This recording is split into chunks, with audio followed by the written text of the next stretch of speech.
அனைவருக்கும் என்னுடைய அன்பான வணக்கம். நான் உங்கள் கபிலன் பேசுகிறேங்க. நாம் இதை பேசுகிறதுனால நம்மளை சங்கின்னு சொல்கிறதுக்கு பல பேர் தயாராக இருப்பாங்க. இருந்தாலும் பரவாயில்ல, நம்ம நிச்சயமாக இந்த உண்மையை நம்ம சொல்லித்தான் ஆகணும். கடந்த 9ஆம் தேதி திரு நரேந்திர மோடி அவர்கள் பாரத திருநாட்டின் 18வது நாடாளுமன்ற அமர்வுக்கு பிரதமராக 3வது முறை பதவியேற்ற அந்த நிகழ்வு ராஷ்டிரபதி பவன், அதாவது குடியரசுத் தலைவர் மாளிகையில் தலைநகர் டெல்லியில் நடந்தது.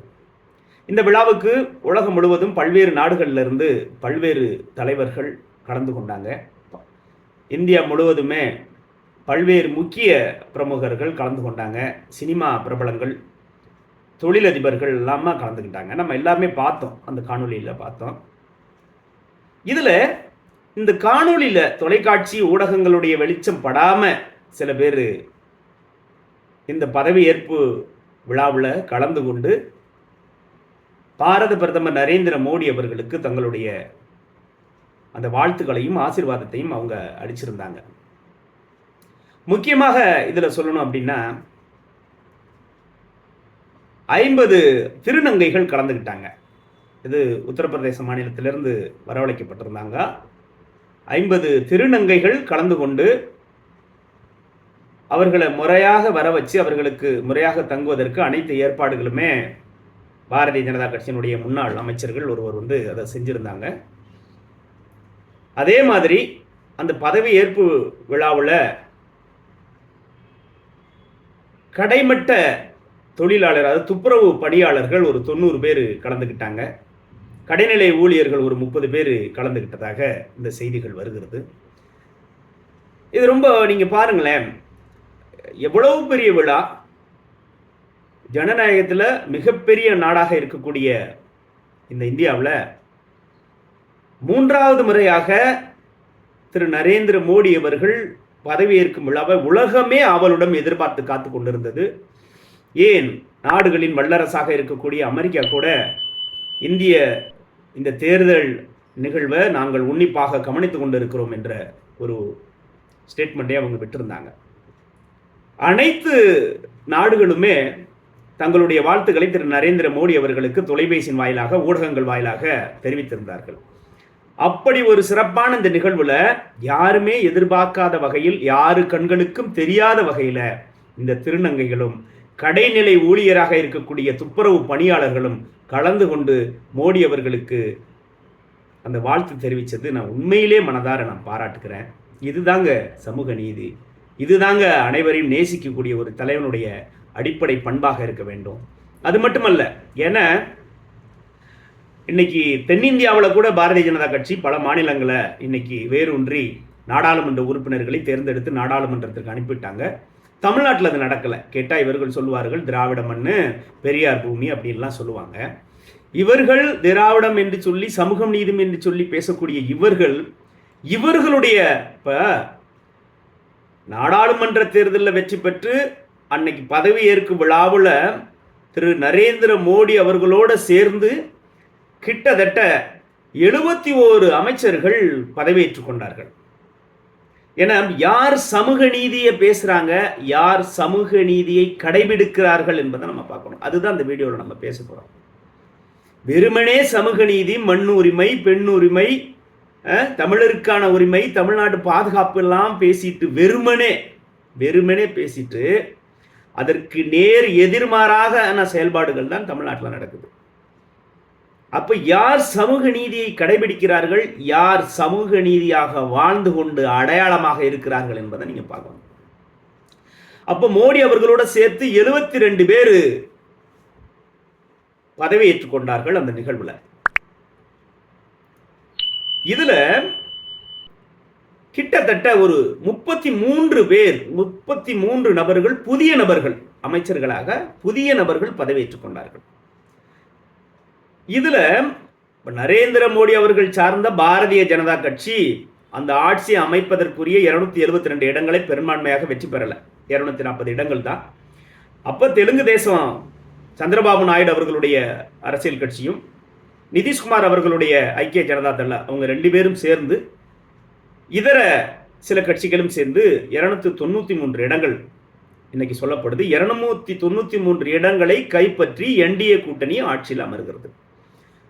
அப்போ கிட்டத்தட்ட 61 இடங்களை பாரதிய ஜனதா வச்சுக்கிட்டு 11 இடங்களை தான் கூட்டணி கட்சிகளுக்கு அமைச்சர்களாக கொடுக்குறாங்க.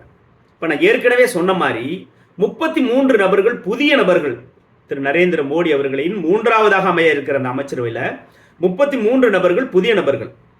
இப்போ இந்த மோடி அவர்களை இல்லாமல் 71 பேர் இந்த அமைச்சர்கள் கிட்டத்தட்ட 24 மாநிலங்களிலிருந்து தேர்ந்தெடுக்கப்பட்டிருக்கிறார்கள். ஒரே மாநிலத்திலேயோ இவங்க சொல்ற மாதிரி வடக்கில் மட்டுமெல்லாம் தேர்ந்தெடுக்கல, 24 மாநிலங்களிலிருந்து தேர்ந்தெடுக்கப்பட்ட அந்த அமைச்சர்கள் தான். இதுல உதாரணத்துக்கு நம்ம சொல்லலாம், கர்நாடகாவிலிருந்து 5 பேர், ஆந்திராவிலிருந்து 3 பேர், கேரளாவிலிருந்து 2 பேர், தமிழகத்திலிருந்து எல் முருகன் அவர்களுக்கு மீண்டும் அமைச்சர் பதவி கொடுத்திருக்கிறாங்க. இப்படியாக 24 மாநிலங்களிலிருந்து இந்த அமைச்சர்கள் தேர்ந்தெடுக்கப்பட்டிருக்கிறார்கள். இதுதான் முக்கியமான விடயம். சமூக நீதி என்று பேசக்கூடிய திராவிட இயக்கங்களும் அவர்களுக்கு ஒத்துதக்கூடிய ஏனைய அரசியல் கட்சிகளும் அமைப்பு சார்ந்த இயக்கங்களும் சமூக நீதி எங்க கடைபிடிக்கிறாங்க பாருங்க. இந்த 71 அமைச்சர் பட்டியலில் எல்லா சமூகத்துக்கும் பிரதிநிதித்துவம் கொடுத்திருக்கிறாங்க, எல்லா சமூகத்துக்கும் முக்கியத்துவம் கொடுத்திருக்கிறார்கள். இதுல பிற்படுத்தப்பட்ட சமுதாயம் கிட்டத்தட்ட 27 அமைச்சர்கள், பிற்படுத்தப்பட்ட சமுதாயத்திலிருந்து 27 அமைச்சர்கள் நியமிக்கப்பட்டிருக்கிறார்கள். பட்டியல் சாதியிலிருந்து 10 அமைச்சர்கள், பட்டியல் சாதியிலிருந்து 10 அமைச்சர்கள், பழங்குடியின மக்களிலிருந்து 5 அமைச்சர்கள். அப்போ மொத்தமாக நீங்க SC/ST சொல்லலாம் 15 அமைச்சர்கள் கொடுத்திருக்கிறாங்க. 5 அமைச்சர்கள் சிறுபான்மை மக்களுக்கு, அதாவது கிறிஸ்டியன்ஸ் முஸ்லிம்ஸ் அமையும் 5 மினிஸ்டர்ஸ் கொடுத்துருக்குறாங்க. அது கேரளாவிலிருந்து தாமஸ் கொரியன் சொல்லிட்டு ஒரு கிட்டத்தட்ட 60 வயதுக்கு மேலே ஒரு நபருக்கு துணை அமைச்சர் பதவி கொடுத்துருக்குறாங்க கேரளாவிலிருந்து. கேரளாவில் 2 அமைச்சர் பதவி. அப்போது சமூக நீதியின் அடையாளமாக மத்தியில் 3ஆவதாக தான் அமைக்கக்கூடிய அந்த அமைச்சரவையில் 21 அமைச்சர்களில் கிட்டத்தட்ட 27 அமைச்சர்கள் பிற்படுத்தப்பட்ட சமுதாயம், 10 அமைச்சர்கள் பட்டியல் சாதியில் உள்ள சமுதாயத்திற்கு, 5 அமைச்சர்கள் பழங்குடியினர் சமுதாயத்திற்கு, 5 அமைச்சர்கள் சிறுபான்மை இன மக்களுக்காக ஒதுக்கியிருக்கிறார். நீங்க நல்லா யோசிச்சு பாருங்க. இதுதாங்க சமூக நீதி. இதுதான் சமூக நீதி.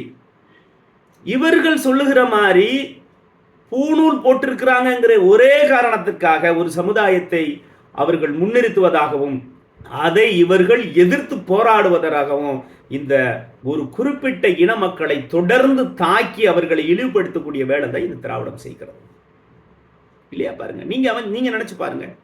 தமிழ்நாட்டில் எத்தனை மினிஸ்டர்ஸ்? 34 மினிஸ்டர்ஸ். பட்டியல் சாதியில் உள்ள மினிஸ்டர்ஸ் எத்தனை பேருங்க? 2 பேர், கணேசன் என்ற ஒரு நபரும் கயல்வெளி அமைச்சர் கயல்வெளின்னு நினைக்கிறேன், அவங்க அந்த ஆதி திராவிடர் நலத்துறை. இது 2 மினிஸ்டர் தான் காலங்காலமாக கொடுத்து வருவது நம்ம பார்க்கிறோம். காமராஜர் ஆட்சி காலத்தில் இது வேறு நிலையாக இருந்தது. அதற்கு பிறகு அமைந்த எந்த அரசாங்கமும் இதை கொடுக்கலங்க. இப்போ எங்க சமூக நீதி இருக்கிறது நீங்க பாருங்க. இன்னைக்கு பாராளுமன்ற நிலைக்குழு தலைவராக, பாராளுமன்ற குழு தலைவராக உங்களுடைய சகோதரி கனிமொழி அவர்களை நீங்கள் தேர்ந்தெடுத்திருக்கிறீர்கள். யோசிச்சு பாருங்க. இப்போ அனைத்து அதிகாரமிக்க பதவிகளிலும் இடங்களிலும் உங்களை சார்ந்தவர்களும் உங்களை இரத்த சொந்தங்களையும் தானே நீங்க நியமிக்கிறீங்க. அப்ப யார் சமூக நீதியை கட்டி காப்பாற்றுறது? யார் சமூக நீதிக்காக வாழ்ந்து காட்டு உதாரணமாக இருக்கிறார்கள்? அப்படி இதை யோசிச்சு பார்க்கணுங்க. இப்படி 72 அமைச்சர்களோடு அமைந்திருக்கிற இந்த 3வது முறையாக திரு நரேந்திர மோடி அவர்களுடைய அமைச்சரவை நல்ல அனுபவம் மிக்க அமைச்சர்களாகவும் இளம் தலைமுறைகளும் புதிய நபர்களுக்கும் வாய்ப்பு கொடுத்து ஒரு முழுமையான ஒரு தகுதி வாய்ந்த ஒரு அமைச்சராக அமைந்திருக்கிறது என்றுதான் நான் பார்க்கிறேங்க. இதுல இந்த அமைச்சரவையில் குறிப்பா சொல்ல போனீங்கன்னா 7 நபர்கள் மாநிலத்தின் முன்னாள் முதல்வர்களாக இருந்திருக்கிறார்கள். இந்த 33 பேர் புதிய நபர்கள்னு சொன்ன இல்லைங்களா, அதுல 7 பேர் முன்னாள் முதல்வராக இருந்த நபர்கள். உதாரணத்துக்கு இங்கே பெங்களூர்லேருந்து குமாரசாமி அவருக்கு கொடுத்துருக்குறாங்க மினிஸ்டர் போஸ்ட்டு. அதே மாதிரி பீகார்லேருந்து, ஒரிசாலேருந்து, இது மாதிரி 7 பேர் முன்னாள் முதல்வராக தங்கள் மாநிலங்களில் ஆட்சி அமைத்து ஆட்சி நடத்தியவர்கள். புரியுதுங்களா இல்லையா? அப்போ நல்ல அனுபவம் மிக்க ஒரு நபர்கள். இதில் 2019 வெற்றி பெற்று ஆட்சி அமைத்த போது அந்த அமைச்சரவையில், மோடியின் அமைச்சரவையில் 6 பெண்கள் தான் இருந்தாங்க. இன்னைக்கு நம்ம நிர்மலா சீதாராமன் அவர்களோட சேர்த்து 7 பெண்மணிகள் மத்திய அமைச்சரவையில் இடம்பெற்றிருக்கிறார்கள். அப்போ பெண்களுக்கான அந்த முக்கியத்துவம் இருக்கிறது, பட்டியலின மக்களுக்கான முக்கியத்துவம் இருக்கிறது, பழங்குடியின மக்களுக்கான முக்கியத்துவம் இருக்கிறது, சிறுபான்மையாக இருக்கக்கூடிய அந்த கிறிஸ்டின் முஸ்லீம் மக்களுக்கான அந்த முக்கியத்துவம் இருக்கிறது. அப்போ என்ன, இப்போ இதில் என்ன பிரச்சனை உங்களுக்கு? அப்போ அனைத்து மக்களுக்கான ஒரு தலைவனாக, அனைத்து மக்களுக்கான ஒரு அமைச்சராக, அனைத்து மக்களுக்கான ஒரு நாடாளுமன்றமாக, அனைத்து மக்களுக்கும் அதிகார பகிர்வு இருக்க வேண்டும் என்று சட்டம் சொல்லுகிறது. அதை நிறைவேற்றி காட்டுவதில் திரு நரேந்திர மோடி அவர்கள் ஒரு உதாரணமாக இருக்கிறாரா இல்லையா? ஆனால் இங்கு நேர் எதிர்மாறாக திட்டமிட்டு ஒரு பொய்யான பிரச்சாரம் என்பது தமிழகத்தில் பரப்பப்படுகிறது என்பதை என் அன்பார்ந்த மக்கள் உணர்ந்து பார்க்கணும். உங்களுடைய அமைச்சரவையில் 2 பட்டியல் இன அமைச்சர்கள் இருக்கிறார்கள். பாக்கி எந்த பதவிக்கு நீங்கள் அவர்களுக்கு முக்கியத்துவம் கொடுத்திருக்கிறீர்கள்? அவர்களுடைய வாக்கு வங்கிகளை மட்டும் அறுவடை செய்வதற்கு நீங்கள் திருமாவளவன் போன்ற ஒரு சில தலைவர்களை பக்கத்தில் வச்சுக்கிட்டு இந்த பட்டியல் இன மக்களுடைய வாக்குகளை மொத்தமாக இலவசமாக அறுவடை செய்து நீங்கள் வளர்ந்து கொண்டு உங்களை வளர்த்து கொண்டு இருக்கிறீர்கள். மற்றபடி இனம், மொழி, சமத்துவம், சமூக நீதி இது எல்லாமே பொய், அப்பட்டமான வேஷம் என்பதை நம்ம உணர்ந்து பார்க்கணும். அப்போ இந்த 3ஆவதாக அமைந்த இந்த அமைச்சரவையில் மிக குறைந்த வயதுடைய அமைச்சரவர் தெலுங்கானா மாநிலத்திலிருந்து, நம்மளுடைய தெலுங்கு தேசம் கட்சியிலிருந்து 36 வயதே கொண்ட அந்த ராம் மோகன் நாயுடு என்ற ஒரு நபர் தான் ரொம்ப சின்ன வயசுலேயே அமைச்சரவாயிருக்கார். 36 வயசு. அதே மாதிரி 79 வயது கொண்ட, கிட்டத்தட்ட 80 வயது கொண்ட ஒரு நபர் பீகார் மாநிலத்திலிருந்து தேர்ந்தெடுக்கப்பட்டிருக்கிறார். அவர் ஜித்தா ராம் மாஞ்சி அப்படின்னு சொல்லிட்டு, இவருக்கு கிட்டத்தட்ட 79-80 வயது. இவர்தான் அதிக வயது கொண்ட அமைச்சராக இந்த அமைச்சரவையில் இடம்பெற்றிருக்கிறார்கள். அப்போ முற்றிலும் தகுதி வாய்ந்த நபர்களுக்கு, எல்லாருக்கும் சமமான, எல்லாருக்கும் வாய்ப்பளிக்கக்கூடிய வகையில் கூட்டணி கட்சிகளோடு அரவணைத்து 11 இடங்களை, 11 அமைச்சர்களை கூட்டணிக்கு கொடுத்திருக்கிறாங்க. மொத்தம் பிரதமர் நரேந்திர மோடி அவர்களோட 72 அமைச்சர்களை கொண்ட இந்த அமைச்சரவை பதவியேற்றதை நம்ம பார்த்தோம். பதவியேற்ற உடனே முதல் கையெழுத்தாக திரு நரேந்திர மோடி அவர்கள் விவசாயிகளுக்கான அந்த ஊக்கத்தொகை ஆண்டுதோறும் 6000 ரூபாய் கொடுக்கிறார் இல்லையா, அதற்கான நிதி ஒதுக்கீட்டை ரிலீஸ் பண்ண சொல்லி முதல் கையெழுத்து போட்டாங்க. அதே மாதிரி திரு நரேந்திர மோடி அவர்களுடைய மிக முக்கியமான ஒரு திட்டமாக இருந்த ஆவாஸ் யோஜனா, அதாங்க மோடி வீடு கட்டும் திட்டம். அதுக்கு அடுத்த இந்த 5 ஆண்டுகளில் 3 கோடி வீடுகளை கட்டி தர வேண்டும் என்று இலக்காக கொண்டு அதற்கான உத்தரவை முதல் அமைச்சரவை கூட்டத்தில் திரு நரேந்திர மோடி அவர்கள் முன்மொழிந்திருக்கிறார்கள். அது மட்டுமல்லங்க, மாநிலங்களுக்கான ஜிஎஸ்டி நிதி வரி பகிர்வை உடனடியாக விட சொல்லி கிட்டத்தட்ட தமிழ்நாட்டுக்கு மட்டும் 5700 கோடிக்கு மேலே வரி அந்த நிதி பகிர்வு நேற்று ரிலீஸ் பண்ணியிருக்காங்க.